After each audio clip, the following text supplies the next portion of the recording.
perdón, asambleísta por la bancada de VAN. Y bien, es importante destacar ayer, veíamos a través de los informativos, cómo se derogaba la ley de desarrollo económico, y entiendo con 100 votos.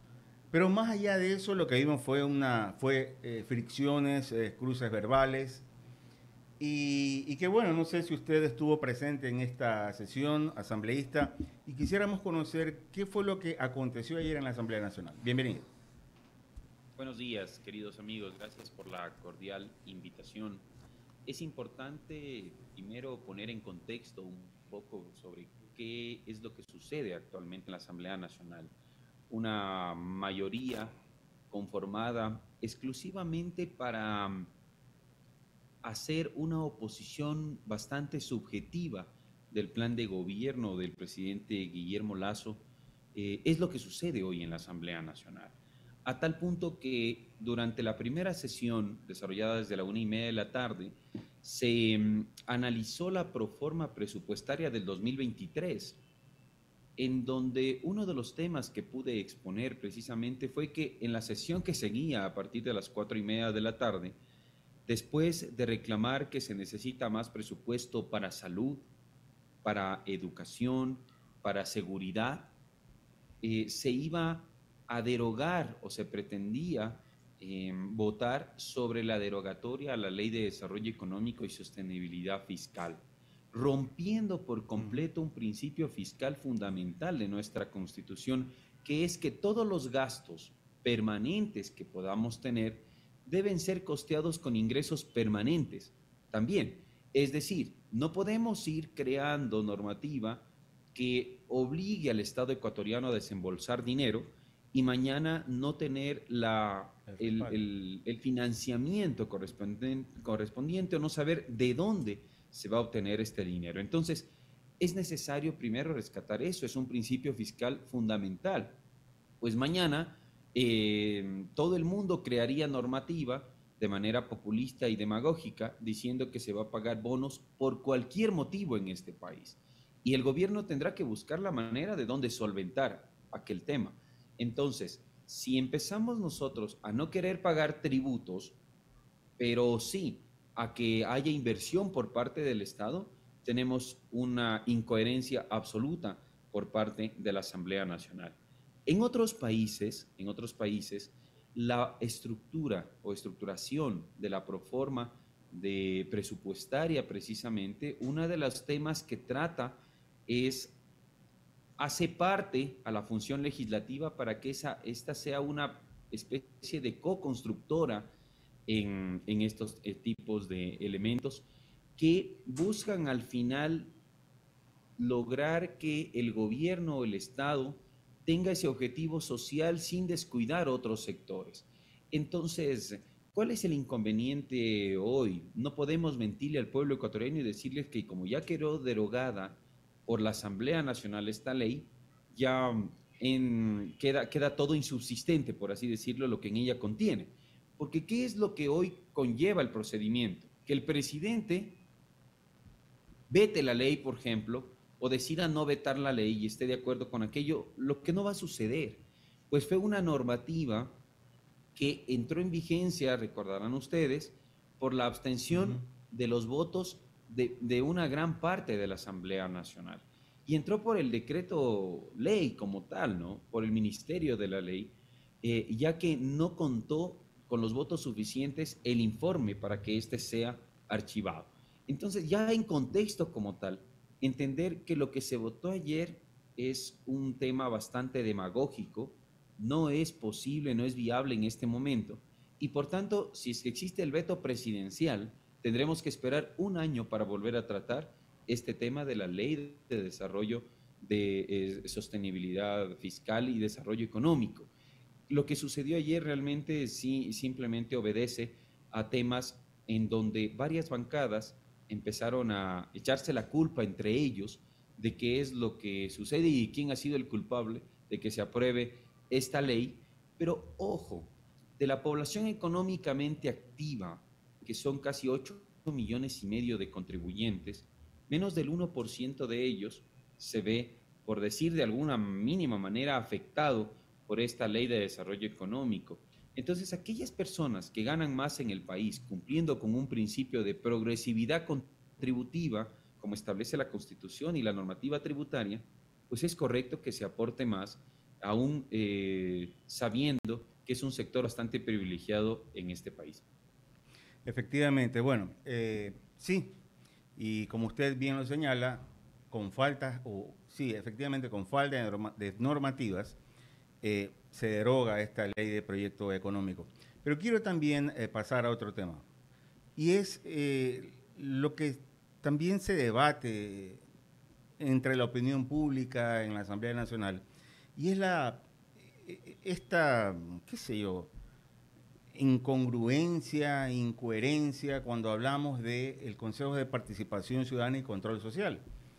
Y puntualmente son la elección de sus miembros. De 7 miembros se juzgan a 4, a 3 no, cuando, qué sé yo, lo lógico o por suspicacia, diría yo, llevar al banquillo a los 7, porque no puede ser que yo previamente libere a 3 y los 4 sí lo siente al juzgado político.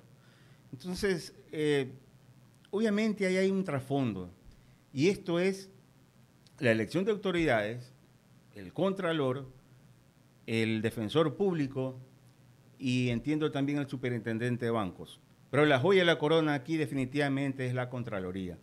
Entonces, ¿cómo se debate en estos momentos, asambleísta, el tema entre mayoría, entre minoría, entre oficialistas, dicen algunos, y opositores, señalan otros? El tema lo tiene bastante claro. Existe un proceso de juicio político, por llamarlo de alguna manera, a la carta. No, si todo un consejo de participación ciudadana está fallando, debieron haber sido llevados primero a un proceso de juicio político todos, pues los procesos están avalizados por la gran mayoría y en este caso el Consejo de Participación Ciudadana, como bien lo ha mencionado, tiene entre una de sus facultades el nombrar algunas de las autoridades principales, sobre todo de control en este país. Entonces, el pretender por un instante o de alguna manera incidir en estas decisiones le hace mal al Ecuador. En este momento la independencia debe primar, pero ya ha sucedido en varias ocasiones, no solamente con el Consejo de Participación Ciudadana, sucedió con el Consejo Nacional de la Judicatura, sucedió con la presidenta Guadalupe Llori en su momento.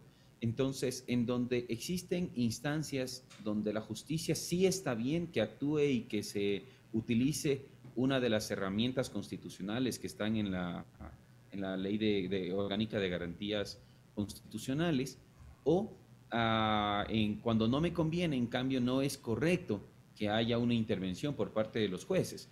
Entonces, esta presunta mayoría que se tiene por un instante que llevó a este proceso político a 4 consejeros del Consejo de Participación Ciudadana, se vio, yo digo, truncada porque los consejeros suplentes que tenían que posicionarse el día que se llamó precisamente ya para este efecto, no asistieron, presentando cartas indicando que ellos van a esperar y son respetuosos de las decisiones judiciales que se desarrollen en el Ecuador.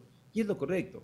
Luego, de manera sorpresiva, se nos convocó a un domingo, el anterior realmente para 27, me parece, de noviembre, para poder nombrar a un vocal suplente en virtud de que fue notificada una persona, inclusive en ese día, que tenía, de acuerdo a lo que establece el registro civil, ya su estado de fallecida. Entonces, es sorprendente cómo existe una desesperación por, de alguna manera, incidir en el Consejo de Participación Ciudadana. Bien, 8 horas 25 minutos, estamos dialogando con Byron Maldonado, asambleísta por la bancada Acuerdo Nacional. Continúa la entrevista con mi compañero, el abogado Ramiro Cepeda. Byron, buenos días, Ramiro Cepeda le saluda. Ramiro, mucho gusto. Vuelvo a la primera pregunta de Bolo. La votación de ayer, no quiero que me diga el número, está claro que fue una mayoría importante. ¿Cuál fue el contenido de la ley? ¿Cuál fue el contenido? ¿De qué se trató específicamente? Un poco para saber el itinerario que va a seguir esta ley. Bueno, ayer votamos dos temas importantes. Primero, una resolución que era la de aceptar las conclusiones y recomendaciones dadas en la Comisión de Régimen Económico y Tributario de la Asamblea Nacional respecto de la Proforma 2023. Ya. Esta resolución tenía por objetivo, y fue casi por unanimidad, observar la proforma enviada por el presidente. El Ejecutivo tendrá ahora 10 días para aceptar o no estas observaciones. Caso contrario, tenemos que tener claro que la Asamblea Nacional solo puede aceptar, no puede rechazar la proforma, entonces entrará por el Ministerio de la Ley. Hasta ahí, esa fue la primera votación, la discusión inicial. Y luego, segundo, uno de los puntos del orden del día de la sesión, en donde inclusive se dieron algunos pequeños altercados entre algunos miembros de algunas bancadas, es que se pretendía ya, con una ley, derogar la Ley de Desarrollo Económico en virtud de que su ingreso al sistema normativo se dio por el Ministerio de la Ley. La establece la Ley Orgánica de la Función Legislativa. Ya, Byron, pero esa es una interpretación. ¿Qué decía la ley que aprobaron ayer con respecto a esto? Derogar la Ley Ya. de Desarrollo Económico. Entonces, derogada va esto a sede ejecutiva, ¿verdad? Va al Ejecutivo para que el Ejecutivo decida si la veta o no. En este caso Ya. estoy completamente Estamos seguro seguros que la va a vetar porque Correcto. si no le pone cojo el presupuesto general del Estado, una cojera más a ese presupuesto. Entonces ahí tendrá un año la Asamblea para que llegue de nuevo a sede legislativa, es decir, que con esta ley tenemos todavía para el 2023. ¿Estamos Totalmente de acuerdo? Okay. Esa es la conclusión. Ya. La cojera, ahora vamos a hablar de las cojeras que adolece el presupuesto general del Estado, porque si hay cosas que hay desfases, por decirlo de otra manera. Primero, la producción de petróleo está sobredimensionada con mucho optimismo. Primera cosa. Segunda cosa, monetización de activos. Ya está claro que cayó la venta del Banco del Pacífico. El ministro de Finanzas dice que afecta a 300 millones. Yo digo que afecta un poco más porque una parte es la utilidad que recibía el Ejecutivo por la venta y otra es el precio del banco que iban a destinarlo al programa Ecuador Vive sin Desnutrición Infantil. Ergo, tendrán que sacar ese dinero de otra parte para tapar ese hueco. Estamos en la línea. De ahí hay otros desfases porque no se ve, y esta es la crítica que se le puede hacer a la Asamblea dentro de sus observaciones. No hay lo que yo he denominado el lápiz rojo en el presupuesto para ir tachando aquellas cosas que son innecesarias. Y voy a cansarme de decir, no estoy hablando de sueldos de policías, ni de enfermeras, ni de maestros, ni de la cierta burocracia indispensable. Pero sí hay otros rubros que no se han visto con la lupa necesaria. Y repetiré el dicho que tiene un amigo que tiene mucho dinero. Cuida las monedas porque los billetes se cuidan solos. En el detalle del presupuesto está el kit. Las observaciones que ustedes como Asamblea mandaron, ¿cuáles fueron? Bueno, uno de los principales motivos de discusión en la comisión fue el precio del petróleo.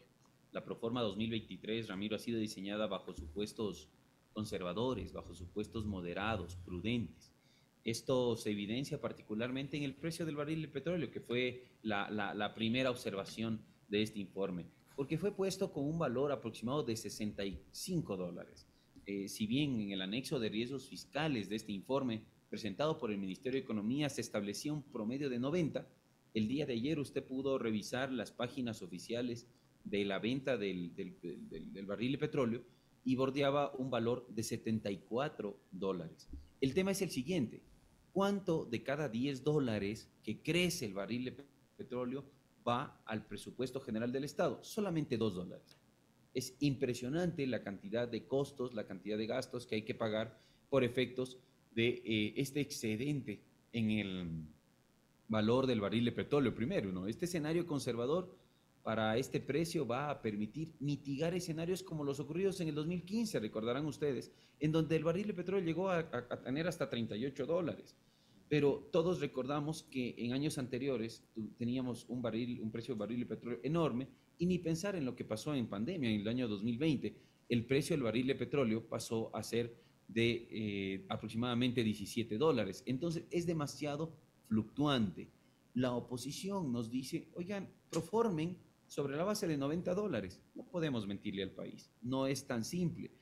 Otra observación importante que creo que la discutimos bastante es si hay o no un incremento para educación y salud.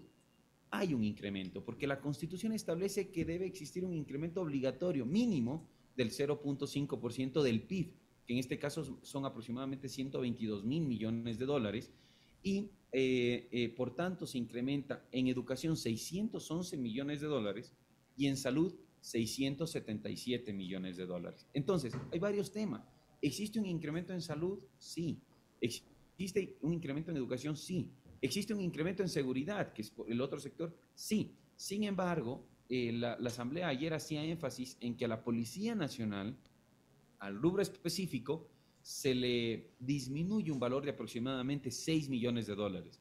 Sí, pero tengo que incrementar en otros rubros. Lo que la Asamblea no nos dice es lo siguiente: ¿en qué rubros incremento, pero a cuáles les quito? Entonces, es como decirle, qué sé yo, a un padre de familia, por un instante, que creció, y ayer hice la analogía en el Pleno de la Asamblea Nacional, que se queda encargado de la jefatura de un departamento en el que él trabaja por un instante, y como empieza a ganar más durante cierto tiempo nada más, a tener una mejor remuneración, empiezo a aumentar mi gasto, a pagar más deuda, etcétera, descuidando y dejando de ser prudente. Entonces, nosotros no podemos recomendar así que se actúe de una manera imprudente y mañana mentirle al país, porque si disminuye el precio del barril del petróleo, por ejemplo, vamos a tener unas brechas enormes, y tendremos que realizar una reclasificación precisamente relacionada con el tema de lo que establece el artículo 118 del COPLAFIT, que es que cada cuatrimestralmente, o de forma cuatrimestral, se tiene que ajustar estos compromisos. ¿Existe aumento para las universidades? Sí existe aumento para las universidades en casi 192 millones de dólares.